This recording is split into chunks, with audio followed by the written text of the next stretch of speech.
It's the Maxwell Institute podcast. I'm Blair Hodges. I'd like to introduce you to a story about a man who was seeking for the true church of Christ. A man who prayed, and then he reported having miraculous visitations. He recorded revelations about the true nature of God and how the true church should be built up, ultimately inspiring a large body of converts. If all of this sounds familiar, here's the surprising part. The man that I'm talking about started this particular movement in China in 1917. Melissa Inouye joins us to talk about this restorationist Christian movement in China, which continues to exist today in spite of strict Chinese control of religion. We're talking about Melissa Inouye's book, China and the True Jesus, Charisma and Organization in a Chinese Christian Church. This episode was recorded last year, but we held on to it to wait until the paperback version of her book comes out, and now the paperback version is out. You can send questions and comments about this episode to me at MIPodcast@byu.edu. Melissa WEI-TSING Inouye joins us today. We're talking about her book, China and the True Jesus, Charisma and Organization in a Chinese Christian Church.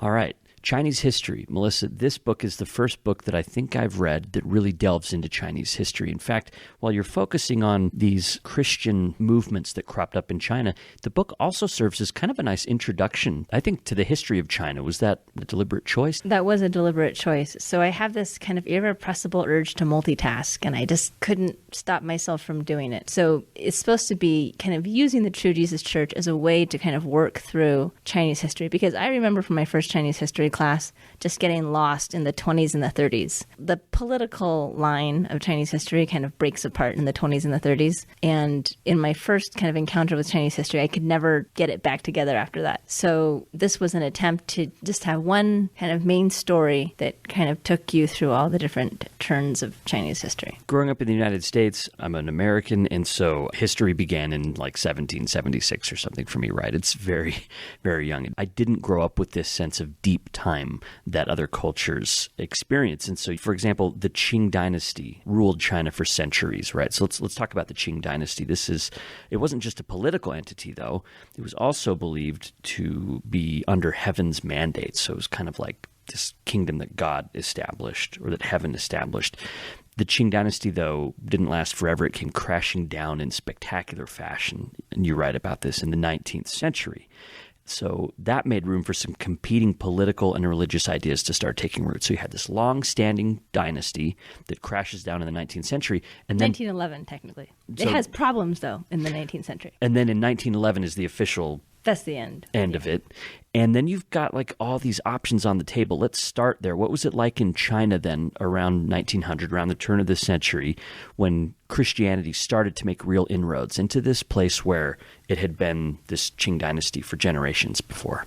So China in the early 1900s was a place where so many different ideas were circulating. We tend to think about, especially if we don't really study Chinese history, we think about China as this place that's way out there, and Chinese people just do Chinese stuff in China. But at this time, there was actually an incredible amount of transnational movement between China, America, Europe, and even like Australia and New Zealand, actually. So there were a lot of different ideas swirling around. The people who overthrew the Qing dynasty wanted to establish a parliamentary democracy, and that's what they ended up doing. But there were all these kind of different competing political ideas, and very shortly after the Qing dynasty fell, actually, someone tried to establish a monarchy again. So there were a lot of different ideas on the table, and China had been an imperial system for thousands and thousands of years. So this completely sweeping away the old and establishing something that was transplanted from the West was always a very fraught task. And you could say that it kind of failed, at least in this first attempt to establish a republic. Things fell apart very quickly. The country became fragmented again. And it wasn't until 1928 that a sort of national government was reestablished. But it actually wasn't until 1949 when there was a new government that actually controlled the entire country. And what struck me when I'm reading this part was how fragile systems of government really can be worldwide. Like, they're trying to set up this new way of ordering things in China, and it requires people to actually do the organizing, but it also requires citizens to buy into it and to believe in it. And that's just as difficult as constructing a constitution or doing something like that, is getting people to actually buy in. Right, and not just like the people themselves, right? But also people who are forming the government. Those people also have to kind of buy into the system. So one of the problems with the new parliamentary system in the early 20th century was that people got into power and then they just kind of exploited their power and used money for their own personal gain. So to find a system that not only has buy-in from people who will vote or people who will support the system and not rebel, but also from people who will make the system work the way it's intended to work is quite tricky. And you need to have some pretty powerful ideas or experiences or beliefs holding you together. Yeah, so this is where your book takes us to this kind of crisis point almost in China's history. And as they're trying to figure out how the Qing dynasty is declining and what will replace it, all of these little reformist movements or these little prophetic movements start to crop up at this time. One that you write about is Hong Xiuquan, a person who became a prophetic figure in the 1830s, around the time that Latter-day Saint listeners would think about Joseph Smith in the United States sort of living in this time of revival. And at the same time that this Christian church in the United States is being established, you have this prophetic figure in China doing something similar. Talk a little bit about Hong Xiuquan. It wasn't exactly the same time as Mormonism. It was slightly later, but the specter of Mormonism was very much in the minds of observers in China when they saw this new Christian movement. They were actually, I found a source actually from a London Missionary Society publication where they referred to Hong Xiuquan's movement as Mormonites. You know, because he's quite similar. He's this guy who had this vision, and in the vision he saw God the Father, and he saw Jesus Christ, God's Son. He was told that he was Christ's younger brother. He was given a sword and told to expel the demons from China. So he took this as a sign that the ruling Qing dynasty, who were ethnic Manchus, which is different from the vast majority of Chinese who are ethnically Han Chinese. So it's kind of this elite class that was ethnically and they're from different. The north, from the northern part of China, which is traditionally beyond China's borders. So he launches this anti-Qing dynasty rebellion, and many people joined him. He was very successful, and they started out in the south of China, and they ended up sweeping up into the central areas of China, the kind of most wealthy, populated, productive areas of China. And when you say sweeping up, I mean, they were kind of collecting and gathering people as they went. His people were swelling it, and it was a little militant as well. They were, Yeah, and they had these very interesting cultural norms as well. So, for example, women fought in the Taiping armies, and when they established a kingdom in Nanjing, which is a very wealthy and prosperous Chinese city, they, had rules when people had to go to church on Sundays. Everyone had to, sing the Ten Commandments. People were organized. They went to churches in companies, like in their military units. And they controlled China these areas in China for over a decade. How did Hong Xiuquan become familiar with Christianity to begin with? So he encountered Christianity in what we call Canton or Guangzhou, a kind of major city in the south. He was going to take the civil service examination, which is the exam that is the gateway to fame and fortune in Chinese culture, because it allows you to become a government official, which is the fanciest, nicest job in the Chinese government. So he ran into a missionary there, and he ran into some religious tracts, which he kept and brought home. And I think these tracts included some excerpts from the Old and the New Testaments. And eventually when he had his dream, his vision of God, the Heavenly Father, and this elder brother, he kind of put everything together, and he realized that it was talking about Jesus Christ and the God of the Bible, and that he was called to be God's Chinese son. How did other Chinese figures, especially people in authority, feel about Christianity making inroads here? Did they view it as welcome, just sort of, this isn't something that people in different parts of the world believe, that's great, we can introduce that here? Or was there reluctance to have an outside ideology come into the country? So because the Chinese imperial system is kind of inherently religious, it has always had an aversion to kind of competing religious movements, especially to very popular salvation-oriented movements. Now, usually these movements are Buddhist. So they saw the Christians, I believe, as a sort of Buddhist-style popular religious group. So originally there was a lot of antipathy from the local scholar officials towards Christian missionaries. Now, eventually, over time, as Western powers made further incursions into China and began to secure more treaties from China through military victories, starting in 1842 and continuing throughout the 19th and the 20th centuries, they had to allow more Christian preaching in China. And eventually, I would say in the early 20th century, when the dynasty was really weak, when China as a country was very weak vis-a-vis the Western powers. There was a other sort of strain of thought which viewed Christianity as a kind of modern religion and saw the modernity of the Westerners as a kind of source of their strength. So right around the turn of the 20th century, there was this movement within Chinese officialdom to kind of reject Chinese folk religion as superstitious and backwards. And so these are like rituals people would do in their homes. Like ancestor worship or worshiping local deities and so on. And the elites were saying, we need to tamp down this superstition. Right, or else we will be eaten up by Western powers in the dog-eat-dog world. So that's a way of saying that official attitudes towards Christianity have shifted over time, and they've always been kind of ambivalent. And Christianity in other countries at that time as well was going through sort of a progressive move where Christianity was thought to be at the forefront of culture. It was thought to lead to medical advancements and advancements in human knowledge. It wasn't stereotyped as being backwards or superstitious in other parts of the world. And so it kind of entered into China during that phase of Christian existence as this forward-thinking, more progressive, even more rational approach to faith. Yeah, so the major missionary societies like the London Missionary Society or the American Board of Commissioners of Foreign Missions and other groups ran major medical and educational institutions in China. And yeah, these missionary-run institutions were the most advanced medical institutions and the most well-developed Western-style places of education. So Hong Xiuquan becomes very successful. In fact, he sets up what's called the Heavenly Kingdom. They kind of take over the government, right? Like, it seems like they believe they're going to perhaps even rule in China generally. They were close to unsettling the entire Qing dynasty. Eventually, they lost with help from Western mercenaries and with the mobilization of kind of very vigorous local Qing dynasty officials. The Western missionaries were initially a little ambivalent. At first, they were really excited. They hoped that the Taipings would, conquer all of China and make China a Christian country.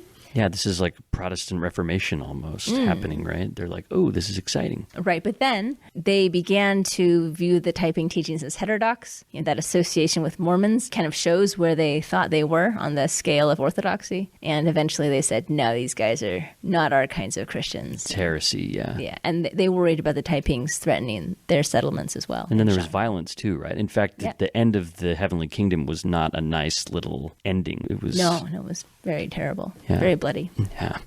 So you'd think at that point that China would be through with Christianity, but it wasn't through with Christianity yet. It hung around. And the next thing you talk about in the book is WEI-TSING's restoration. This is a man who was one of the native Chinese people who was drawn to Christianity. And you talk about in the book how he became a prophetic figure that set him apart from other Christians in China. Tell people a little bit about him. So WEI-TSING is very much like Joseph Smith in that he was a poor farm boy who came from a kind of northeastern rural area. And he moved to the big city of Beijing and wasn't very successful until he became a Christian. Once he became a Christian in the London Missionary Society, he had access to the society's kind of international networks, to the Christian community in Beijing, which was a very transnational community with friends in high places. The influence of the Western powers was very closely connected to Christian institutions. So anyway, he becomes this wealthy silk merchant in Beijing and eventually a Pentecostal. And in 1917, he has this theophany where he hears a voice that calls him out to the river outside the city. And he goes to the river with some of his friends who are kind of fellow seekers with him, they're fellow Pentecostals. And he goes into the water to be baptized. And he hears this voice that says, you must be baptized face down. So he dives into the water face down, and he comes up, and when he comes up out of the water, he sees Jesus and hears a voice that tells him to correct the church. So then he sets about restoring the one true Church of Christ. What things does he focus on in correcting? He focuses on a variety of things, but most of them have to do with adhering more closely to the Bible. So part of this is linguistic. So, for example, the London Missionary Society people and the kind of other establishment people used terms that WEI-TSING said were not in the Bible. They had names. The names of their churches sounded funny in Chinese. So, for example, like the London Missionary Society churches were called the London churches. And in China.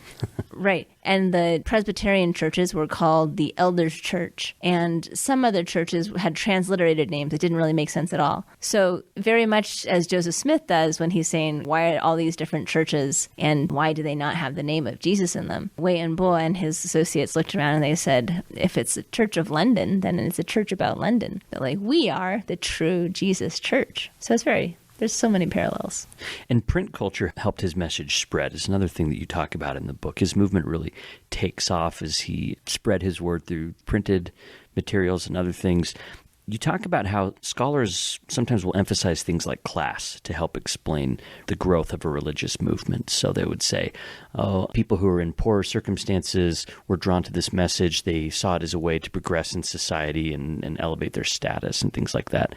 And you don't rule those type of factors out, but your research also tries to broaden the picture and say that there's more to it than class when people are joining these movements. Well, part of that, I think, is related to my identity as a religious person myself. As a religious person, you read something that says, oh, they were so poor and so uneducated, therefore they were religious. You're like, it's got to be a little more complicated than that. And, when I looked at the documents and the things that people were saying, they were so excited that the things that were mentioned in the Bible, in the text of the Bible, which they read very carefully, were now happening in real life. And they were so excited that there was a church that would adhere to every word of the Bible as it was printed in Chinese, as opposed to kind of just doing the things that the European churches had been used to doing for hundreds of years. So I find them quite theologically discriminating, actually. And I think that's really important to kind of recognize the texture of their involvement in this religion.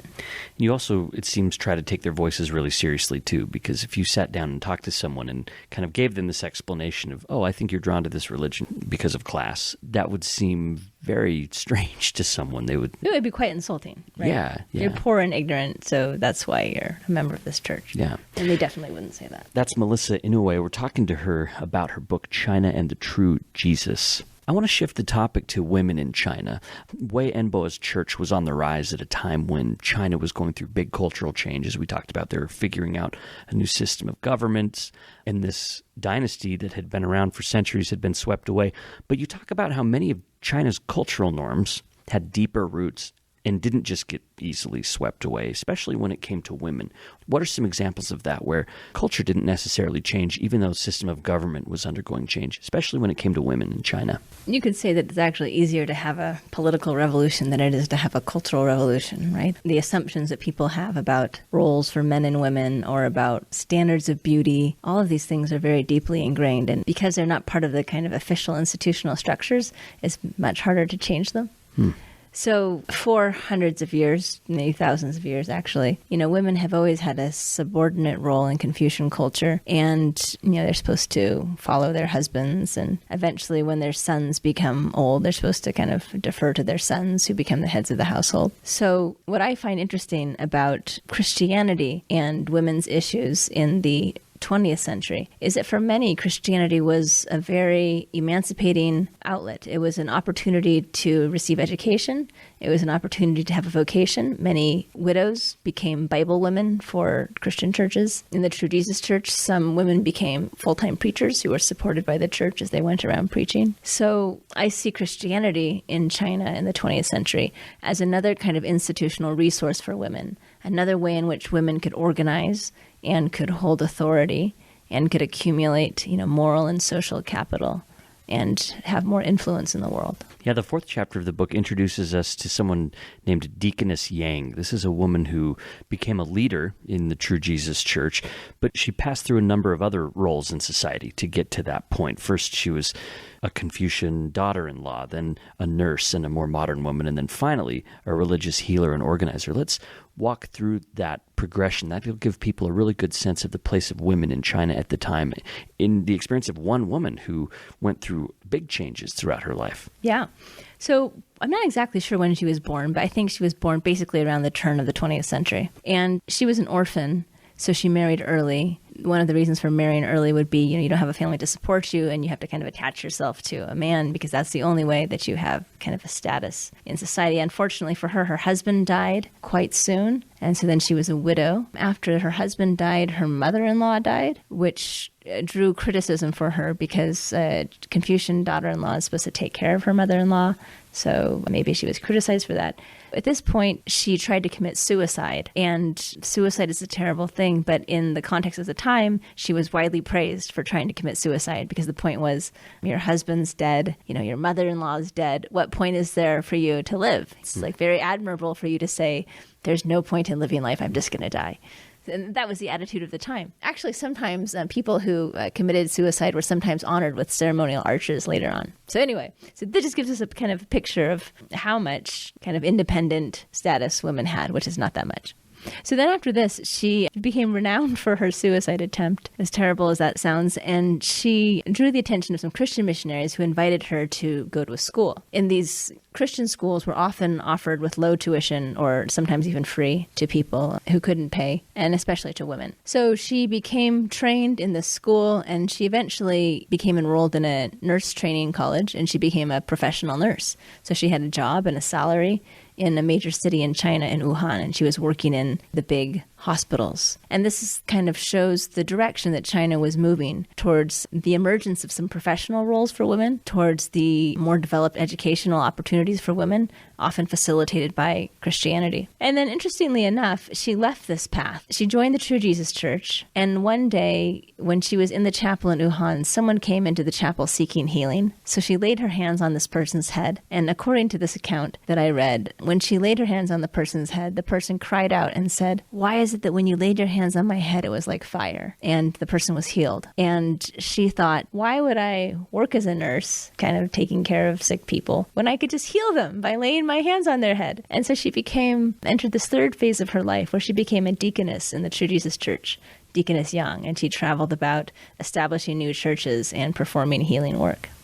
It seems strange, I think, that someone like her would lean in the direction of this new modern woman. She would be getting an education, being trained to be a medical professional, and then join what seems to us like a conservative religious tradition where women have different access to power than you might expect in a modernizing China. How do you account for that decision that she made? Well, I think it just shows that she felt she had more power in the True Jesus Church. And what did that power look like in that church? Well, she felt like she healed people by laying hands on them, which is very impressive. Were there other avenues for her? Like within the True Jesus Church, would she receive some sort of priesthood, or would she lead a congregation or be seen as a prophetic figure? What did it look like for a woman in the church? So in the True Jesus Church, there are basically three kind of levels. The highest level is elder. That is a position held only by men. The next level is deacon or deaconess, and that can be held by men and women. And then preachers are also men and women, generally speaking. So the reason why women in the True Jesus Church can be deaconesses who perform saving ordinances like foot washing is because in the Bible, I believe it's in 2 Timothy, there's a verse that talks about, in the King James Version, it says the deacons' wives. In the Chinese version of the Bible, it says the female deacons. And so because the True Jesus Church is strict adherence to the Bible, since it says female deacons, they have female deacons. And that persists today? Yeah. Is there any movement within the True Jesus Church for women that seek more than that, or are there other Christian groups that criticize them for even having that much? I'm not sure. To my knowledge, there's no movement for women to be elders. But, I don't think so. But in China itself, the official churches are quite progressive from a gender standpoint. There's female preachers and pastors and so on. So today it's not so significant. But then it was quite significant because Chinese Christianity was dominated by these mainline groups like Presbyterianism, Congregationalism, Episcopalianism. And in most of those traditions, women did not hold that kind of authority. Yeah, so in its time, it sort of emerged as this progressive, a place where women had more opportunity. But then as other Christian groups progressed over the years, some have caught up, some have gone further than the True Jesus Church has gone, and the True Jesus Church has kind of stayed in this particular place that they were at in the beginning. Mm-hmm. Yeah, I wouldn't even call it progressive. I mean, what does that mean at that time? Yeah. It's loaded language, right? It's sort of it exists on this map of opportunity and possibility within different religious organizations, right? And so during World War II, China is in real turmoil here. They're dealing with different political parties within the country. They're dealing with the invading Japanese. How did the True Jesus Church survive through this really turbulent time through World War II? Well, World War II is a disaster for everyone in China. One of the things the institutional church did was follow the official government of the church at the time, the Nationalist Party-led government, to Chongqing, which is a city in the interior of China. See, we're looking at a map right now. Yeah, and do you see Chongqing right there? Yeah, yep. Right at the edge of the Tibetan Plateau. Yep, right there in the south, yeah. So Chongqing is hard to get to. The Japanese could only bomb it from the air because it's in the middle of an extremely mountainous region with very deep gorges. So the leaders of the True Jesus Church followed the government to this kind of refuge in Chongqing. And along with many citizens, there's this huge refugee population that moved to the southwest during World War II. And they survived there. And when they're coming out of World War II, after 1949, the Chinese Communist Party consolidated its power. And as you say in the book, it would brook no rivals. This was a group that wanted to dominate and be in charge of China's ideology. There wasn't going to be room for these different perspectives. And you say that a battle was waged over who got to control China's moral discourse. Talk about that, the moral discourse of China, and how the Communist Party came in conflict with other groups like the True Jesus Church. So in the early 1950s, before the real high tide of Maoism, there were numerous religious groups in China, and they still kind of had some rough toleration from the government.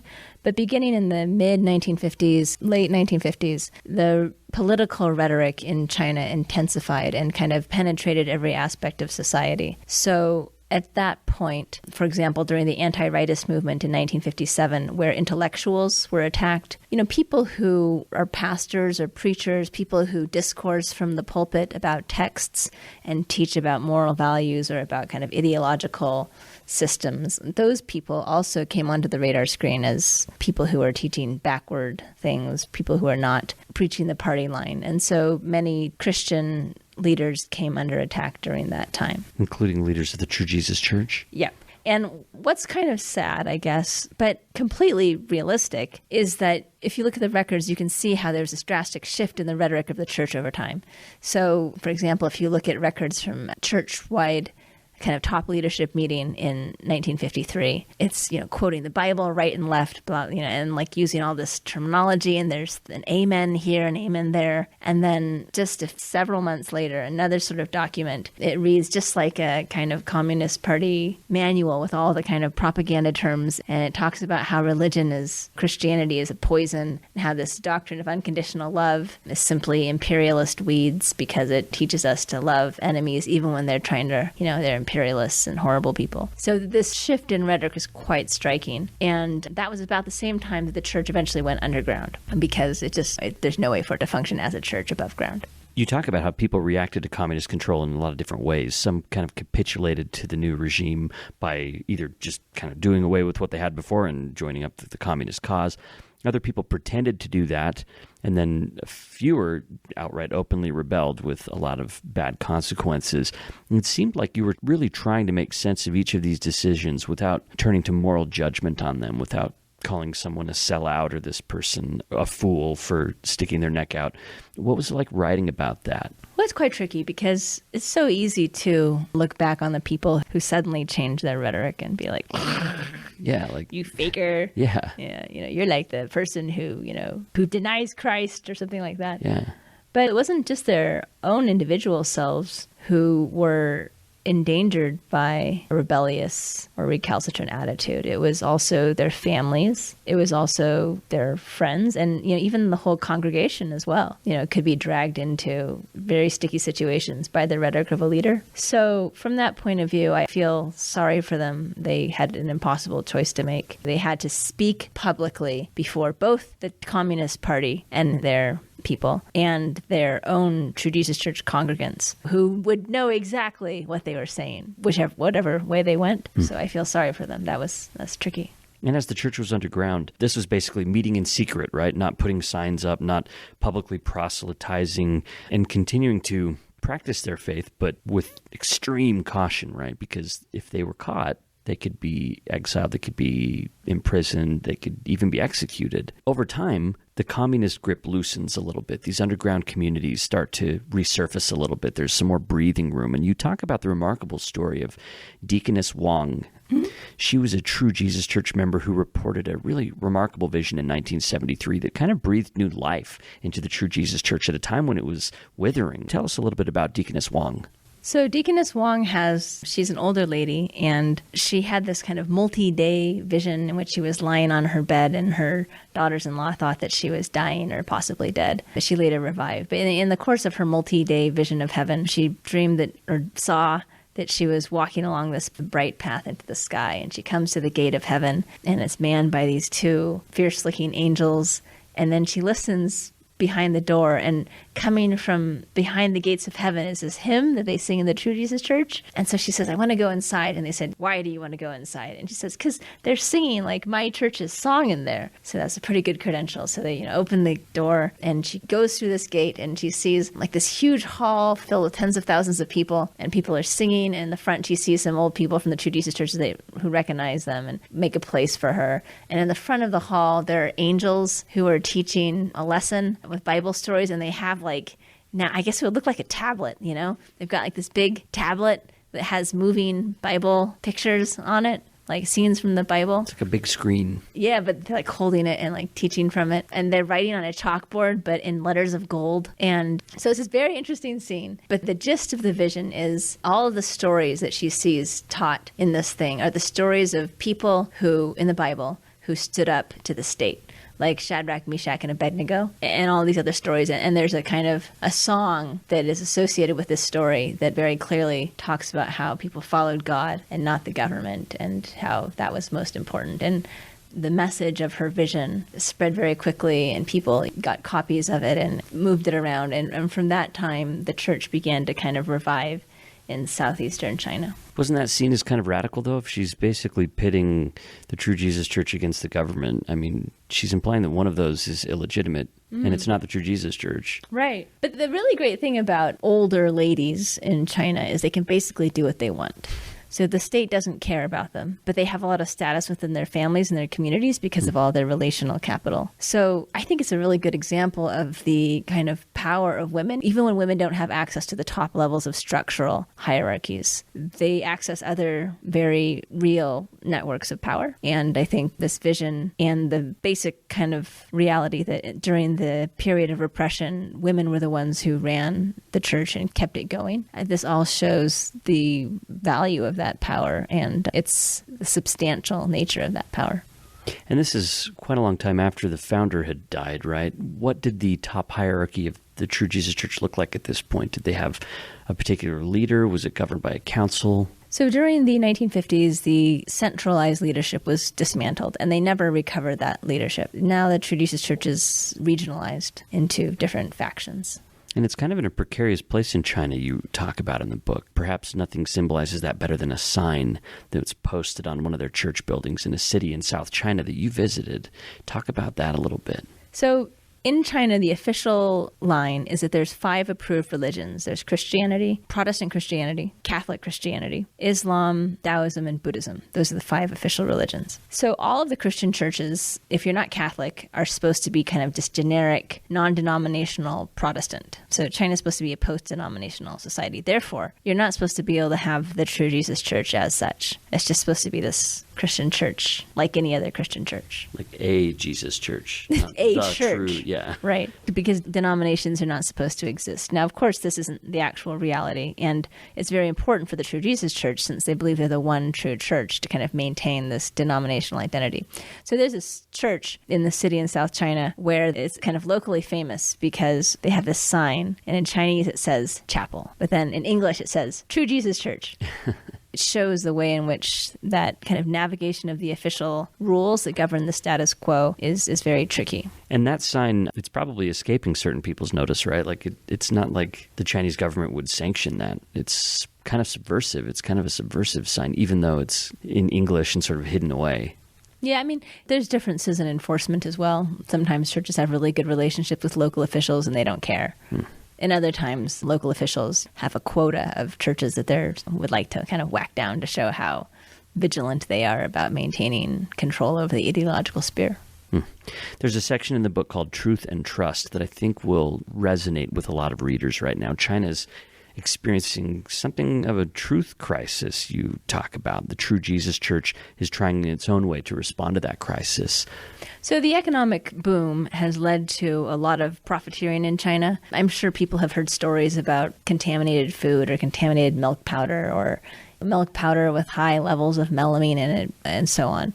So just because there's so many fake things in China, religious communities, not just Christian, but Buddhist, Taoist, the religion has actually been booming in China because I think people are hungry for something that's real, that has moral standard, and that makes truth claims. And this is also kind of compounded not just by the economic competition and profiteering, but by the way in which political rhetoric or political ideology doesn't always match reality as well. So generally speaking, people in China are very nationalistic and generally really approve of the Chinese Communist Party's rule. However, there are certain times when if you find yourself on the wrong side of the party state, everyone knows that's a really bad situation to be in and so on. So there's a lot of education campaigns and ideological campaigns in China to kind of promote values and morality. But the most organic way to do that really is within religious communities. And so I think people are flocking to religious communities looking for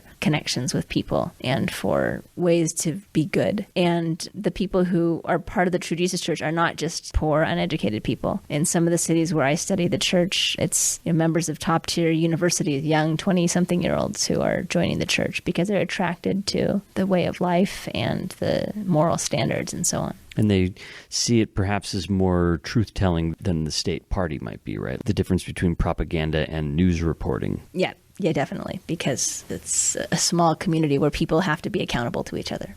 So even though groups like the True Jesus Church are supposed to support the people and support the state party and do things according to the state's interests, it still offers strong critiques of Chinese culture, though. The church, it almost seems to have, in the book here, sort of a love-hate relationship with China. They don't just say the state's perfect and great and then go do their own thing. They have critiques to offer as well. Yeah. I mean, they never explicitly criticize the government itself, but there are plenty of critiques of society, saying society is morally bankrupt, people are just out to make money, and you'll only find true meaning in Jesus. Do you think they would think the state is to blame in part for that, or are they just being cautious about what they can and can't say? Everyone has to be pretty cautious with what they say about the state. Yeah. And I think it also depends on how much you have to interact with the state. So obviously, church officials who have to deal with local officials may have a more complicated relationship with the party state than just the kind of garden variety person in the pews who's never had any problem going to church. And the True Jesus Church is also pretty interested in China's rise to global power as well. The more prominent China becomes on the international scene, the more the True Jesus Church seems to like it as well. What are their thoughts about that? Why does that matter? Well, so, they're a Christian restorationist group, so their fundamental claim is that the one true church was established in China in 1917. So sometimes that's a hard sell for people who think about authentic Christianity as being European or Middle Eastern or something like that. You don't usually think China when you think Christianity. So someone once told me, when China's a powerful country, then people will respect our church more and join our church more. That's Melissa Inouye. We're talking to her about the book China and the True Jesus, Charisma and Organization in a Chinese Christian Church. Melissa, at the end of the book, you emphasize how the True Jesus Church is still very charismatic in the sense that it still promotes things like speaking in tongues and miraculous healings and things like that. And so you interacted with members of the True Jesus Church and witnessed people living their religion in that way. How did you feel as a researcher being so close to something that's sacred to someone? You have to be very careful. I was very grateful when people told me stories of the sacred experiences that they'd had. As a religious person myself, I thought, how would I like people to treat me if I told them something that I believed or something that had happened to me? It's really amazing, the kinds of stories that I heard. I had one woman say how she was holding the feet of a dead woman who'd committed suicide when the woman came back to life. I've heard many stories of miraculous healings, and the world of religious experience is very rich and diverse.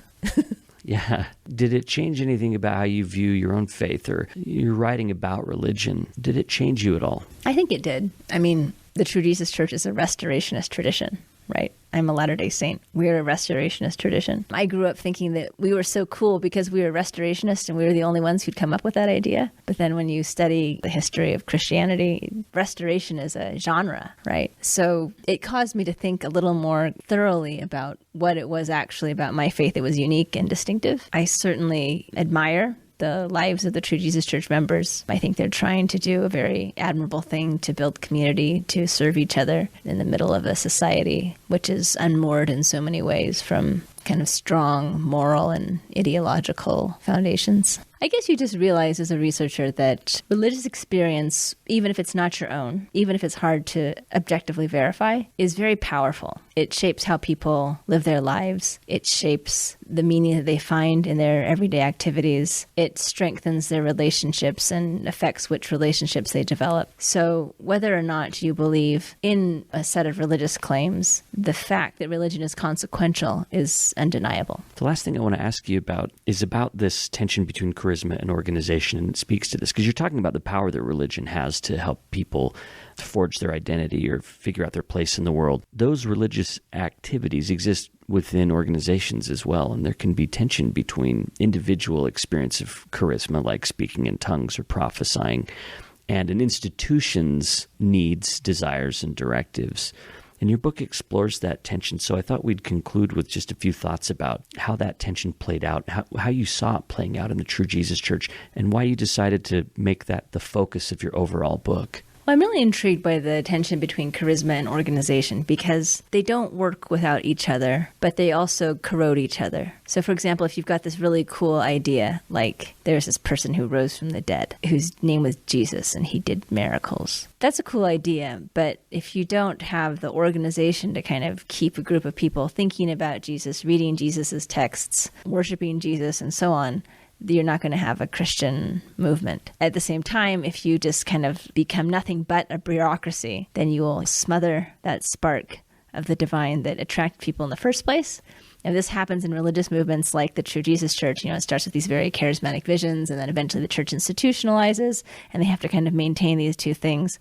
You see this in other religious traditions. For example, all Christian traditions have to wrestle with this, Buddhist traditions, all religious traditions have this tension. But you also see it in often political movements. So, the Qing imperial bureaucracy was held together by this charismatic idea that the emperor was the son of heaven, and there would be earthquakes and horrible things if the emperor didn't do a good job as a moral ruler. It's also there in the work of the Chinese Communist Party. Communism is a very lofty ideal, this idea that the government is there to serve the people are the government, and yet maintaining that across a population as large as China's requires security forces. Today it involves very extensive censorship, control of information, policing, all of that stuff as well. So it's really hard to maintain that balance. And how did you see the True Jesus Church doing it? Well, they have fragmented into little pieces. So I think some parts of the church are more charismatic than others.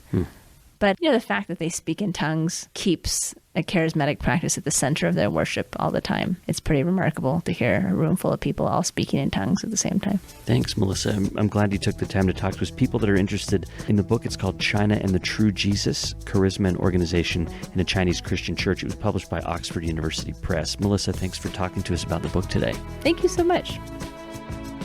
Thanks for listening to another Maxwell Institute podcast episode.